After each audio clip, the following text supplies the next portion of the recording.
بسم الله الرحمن الرحيم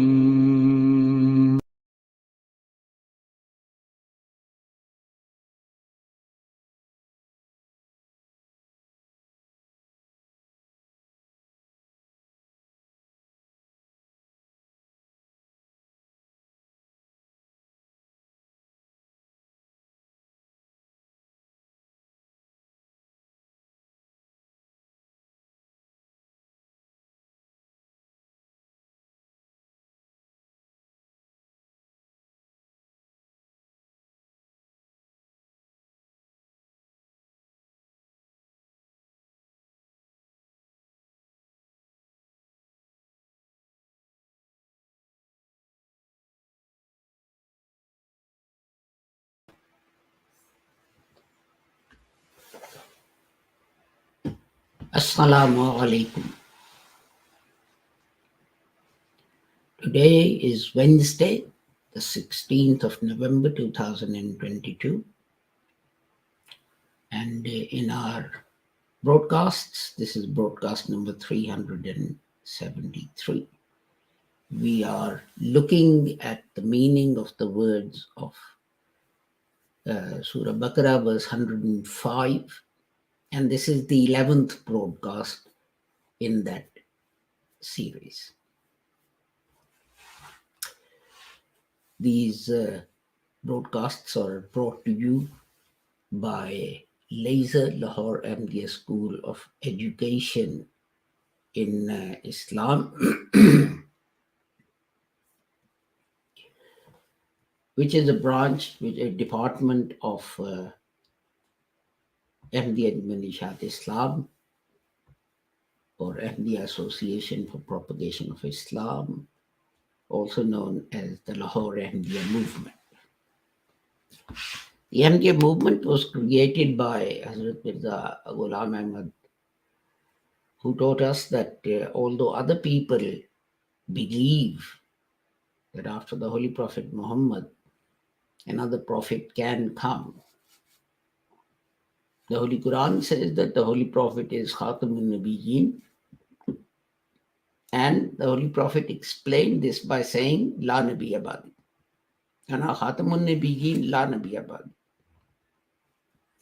I am Khatamun Nabiyyin, there is no prophet after. So now no prophet can come, whether it is old or new or whatever it is. And when his companions showed concern about what will happen when Muslims need guidance, the Holy Prophet said that God will send Mujaddideen, reformers, to guide the Muslims. And the hadith also, other hadiths speak of a Messiah and Mahdi, which people take to be two personalities, but Mirza Ghulam Ahmad said that these are not personalities, these are the attributes of a reformer, and that these applied to him. And on this difference of opinion, people started calling him and these kafirs, etc., heretics. And he told people that the Holy Prophet had said that if one reciter of the kalima says to another reciter of the kalima that you are a heretic, then this edict, this verdict returns and falls upon the person who says it.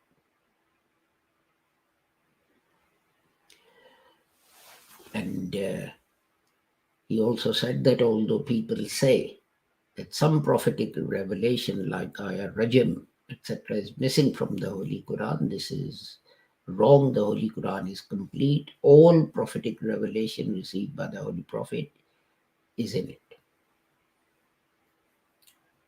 And he further said that some people say even the verses in the Holy Quran, some of them are abrogated.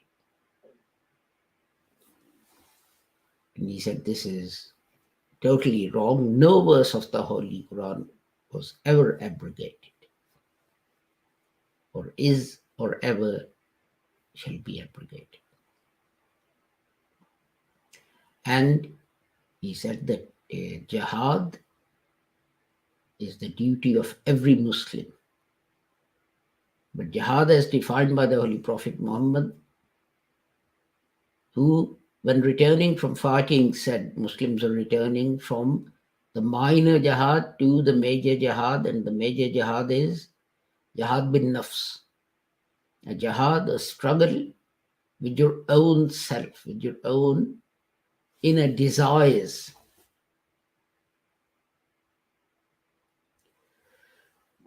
So we must remember these things and we must put them into practice and action. So let us turn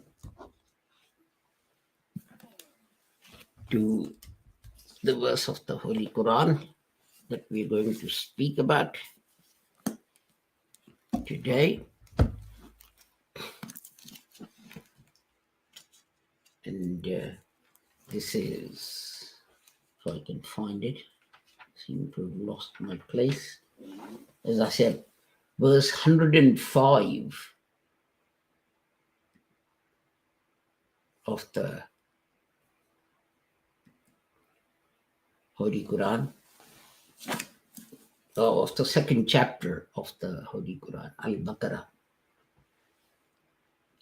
أعوذ بالله من الشيطان الرجيم بسم الله الرحمن الرحيم ما يود الذين كفروا من أهل الكتاب ولا المشركين أن ينزل عليكم من خير من ربكم والله يختص برحمته من يشاء والله ذو الفضل العظيم. So today we are going to look at the words من يشاء. So let me turn to my notes on the computer. We're not going to say much about me because it's just a pronoun which means whom, and there's not a lot more that you can say about that. So let's go to the other word of the Holy Quran, and the second word, man yasha'u, and yasha'u, its root is sheen ya hamza, and it occurs in the Holy Quran in two forms, and in total the root appears in the Holy Quran 519 times, 283 times as shay and 236 times as yasha.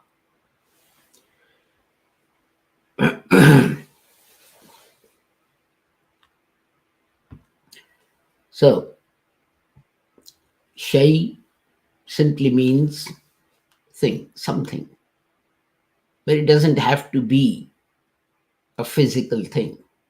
Of course, it applies to tables and chairs and cars and bananas and everything, but it also applies to intentions, what you intend to do. So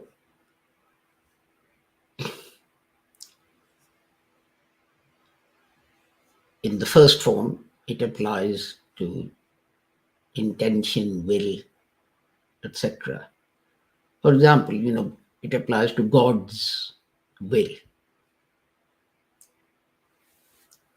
As it says, أَن يُنَزَّلَ اللَّهُ مِن فَضْلِهِ عَلَى مَن يَشَاءُ مِن عِبَادِهِ.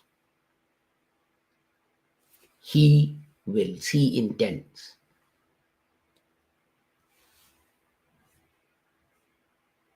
And then, of course, the other is Shay. And as I said, Shay also includes things. They can be physical things as well. And some people say that, it actually means, Ashay'u means that something about which you know something and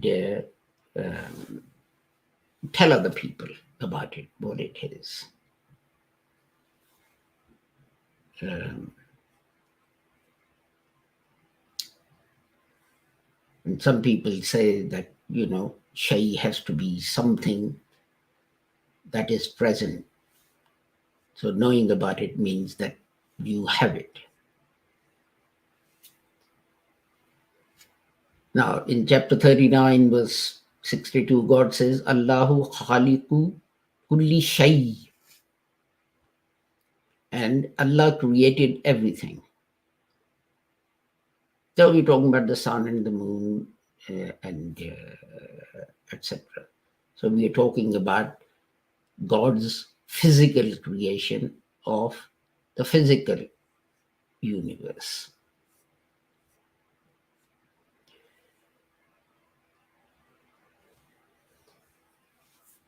And then in chapter 23, verse 14, the Holy Quran says, Fatabarakallahu ahsanul khaliqeen. Khaliqeen.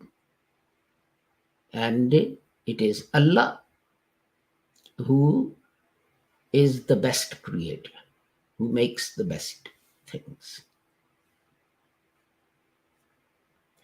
And from the same root, we have al-mashi'atu.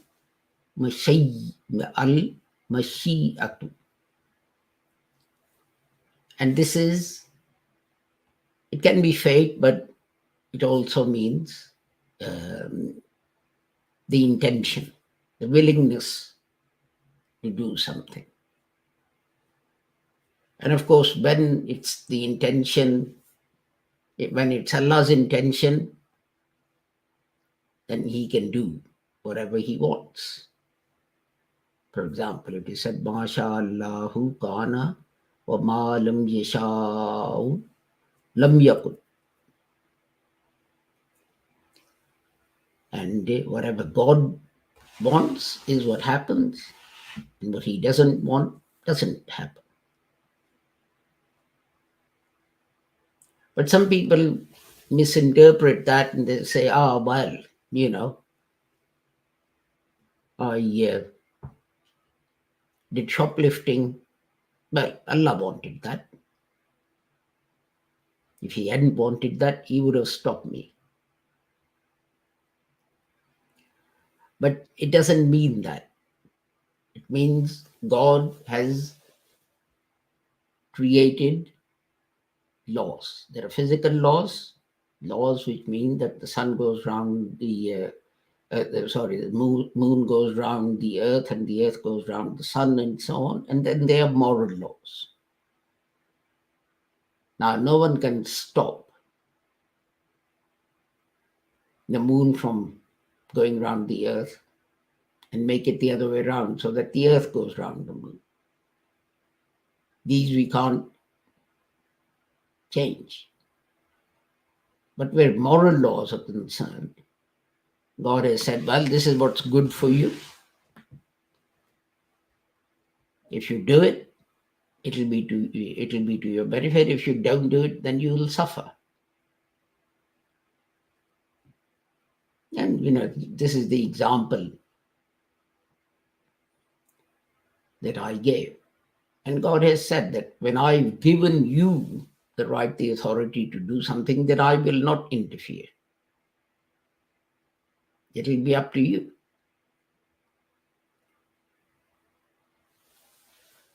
And God's will again. Yuridullahu bikumul yusra wala yuridu bikumul usra.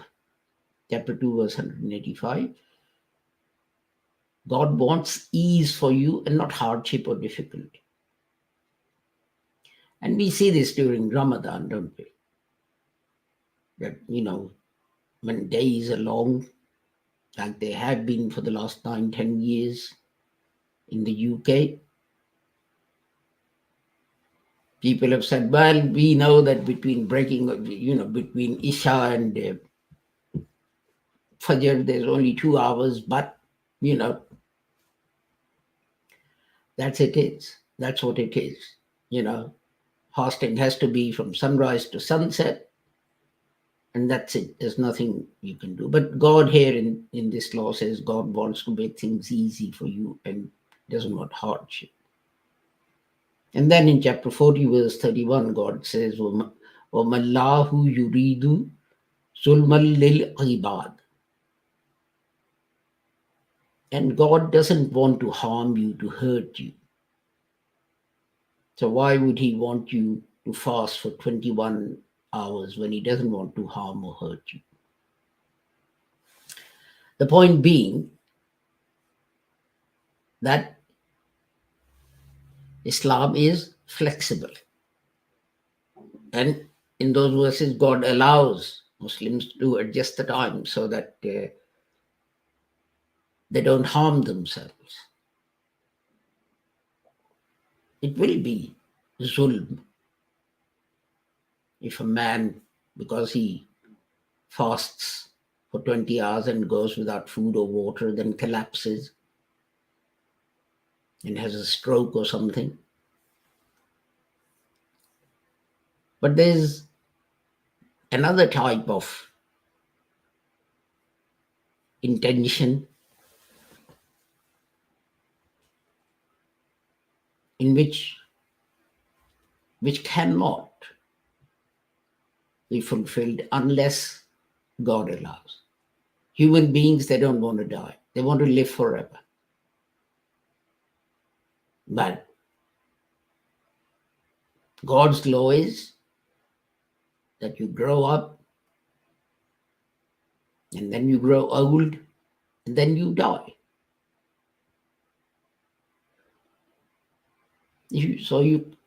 God's intention is the universal law that he has created. And you cannot abrogate that. You cannot go against that.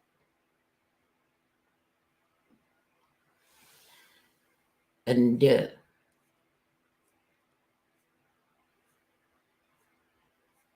this is what people forget.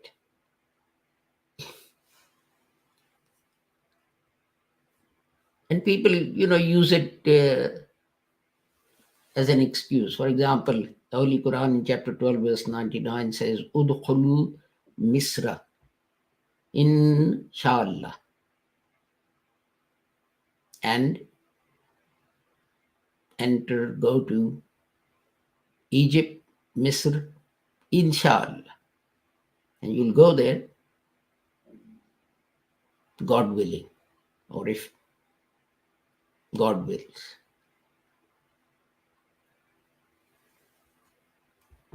Or in another place, Ya tikum bihillahu insha. Chapter 11, verse 33. If God wills, then he will reveal.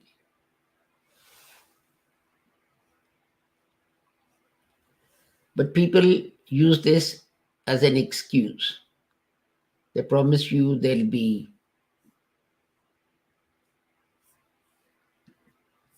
seeing you, or they'll do something for you, and then they don't do it. And they cover it by inshallah. Well, I said God willing. And if I didn't do it, then obviously God didn't will this to happen. But that's not what it means. Your intention must be there. You must try and do it. And if despite all that, then it doesn't happen, then that's another thing. Your intention must not be to avoid fulfilling your promise. And that's what people do. It's like the thing, there was a gentleman, great education reformer in India, and he used to write articles and things. And he wrote one, Inshallah ka masla. And in that he wrote that he was quoting a book of fiqh, Islamic jurisprudence, about swearing an oath on the Holy Quran. And he quotes this book of jurisprudence, which says, when you go to court and you're asked to swear an oath on the Holy Quran that you will tell the truth, then look at the judge and see whether he understands what inshallah means. If you think he doesn't understand what inshallah means, then put your hand on the Holy Quran, say inshallah, and then you can say whatever you want, whether truth or a falsehood. But if you think the judge knows what inshallah means, then what you do is you put your hand on the Holy Quran and you swear to tell the truth, and then quietly you mutter inshallah. And then you can give whatever evidence, whether falsehood or truth, because you have said inshallah. If God wills, if you're lying, then it must mean God wants you to lie.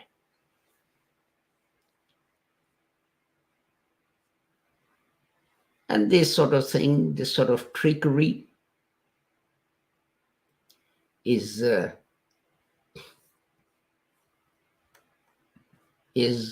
used to get away with various things.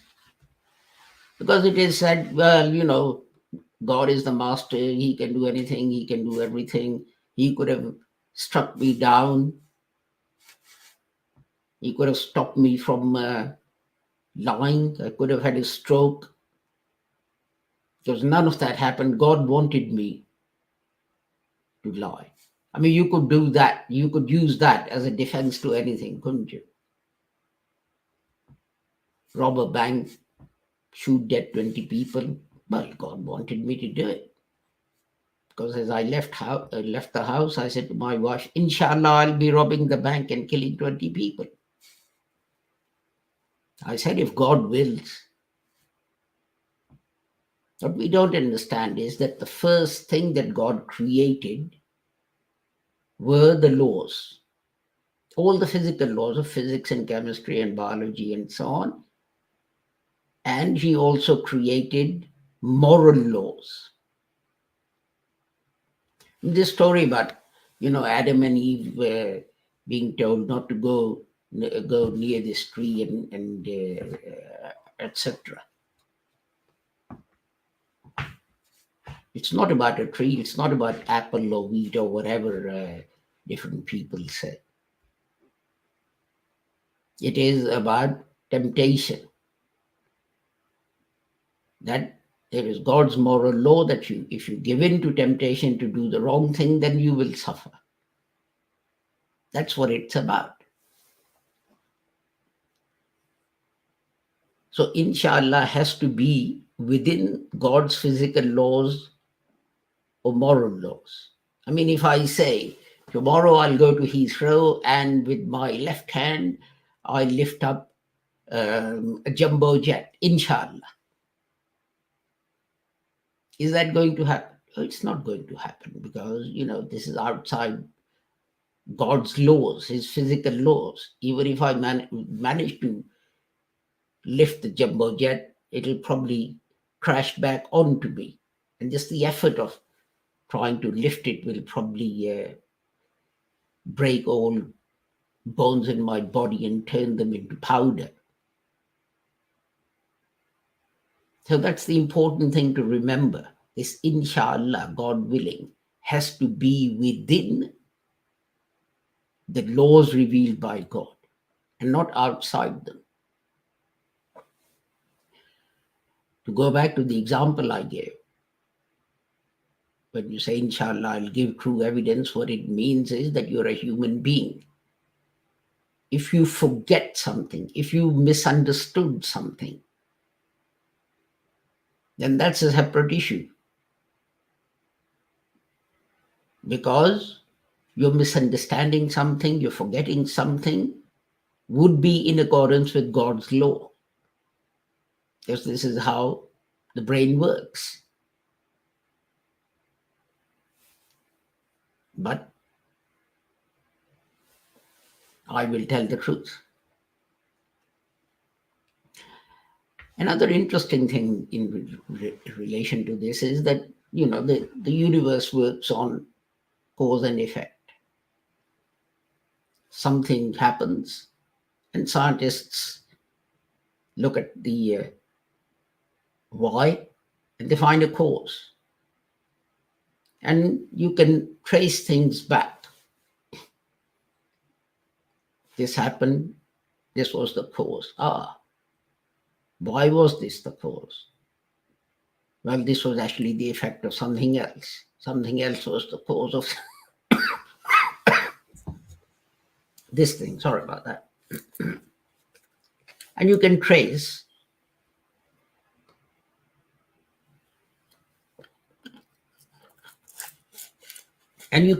all of these things back to creation.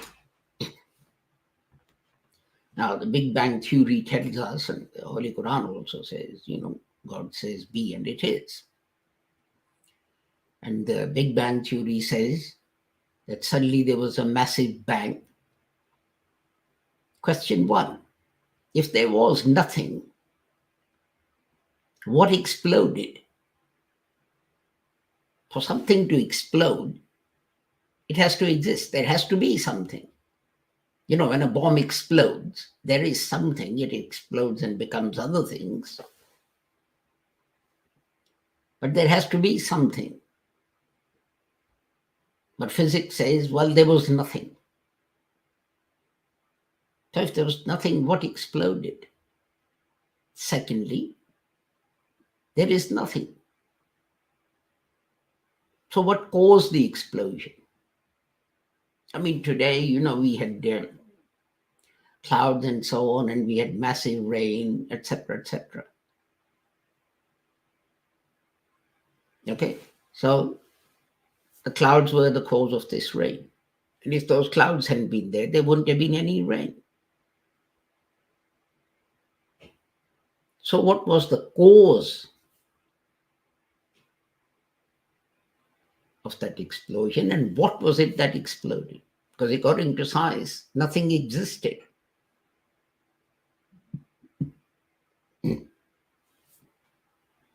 But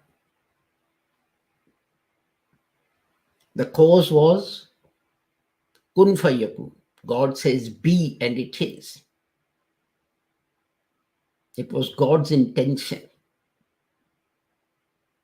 that the universe should be created. And there must have been something there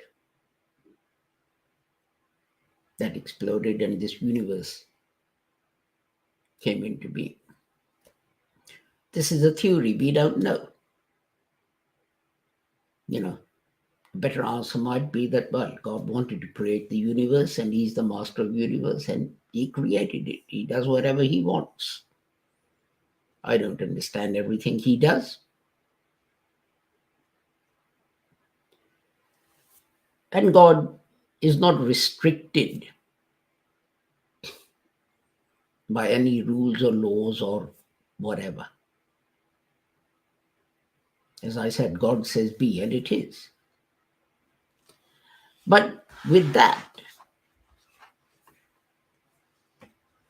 this is not a sort of random thing that happens. With the creation of the universe, God created all the rules under which the universe was going to run and operate. That includes physical laws, physics and chemistry and biology and botany and everything.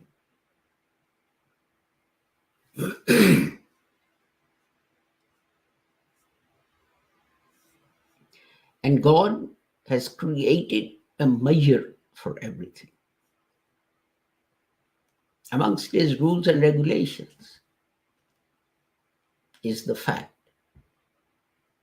that gases in the atmosphere will be there in a certain proportion. And God says, chapter 33, verse 69, I think, that Sunnatullah, God's laws, do not change. So if this earth is to survive, the proportion of different gases that God created in our atmosphere has to remain the same. Otherwise, there'll be problems. And we've disturbed that balance. And there are problems.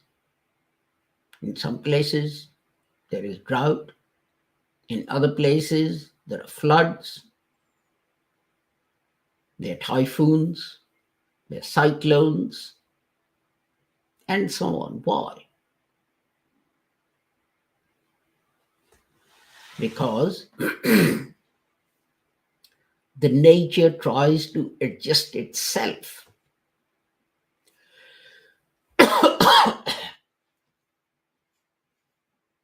to the way that God created it. And this is what causes it. It causes these floods and so on. And God says in the Holy Quran, you caused this, says to human beings. Your hands wrote this. Whether you're going to blame me. Am I the one who caused global warming? Am I the one who sprayed huge quantities of pesticides on crops so that when it rained, the pesticides were dissolved in water and then washed into rivers and streams, killing all the fish and all the vegetation? Did I do it? You did it. And of course, every human being's answer is the same. What do they say? Well, everyone's doing it. What difference is it going to make if I don't do it?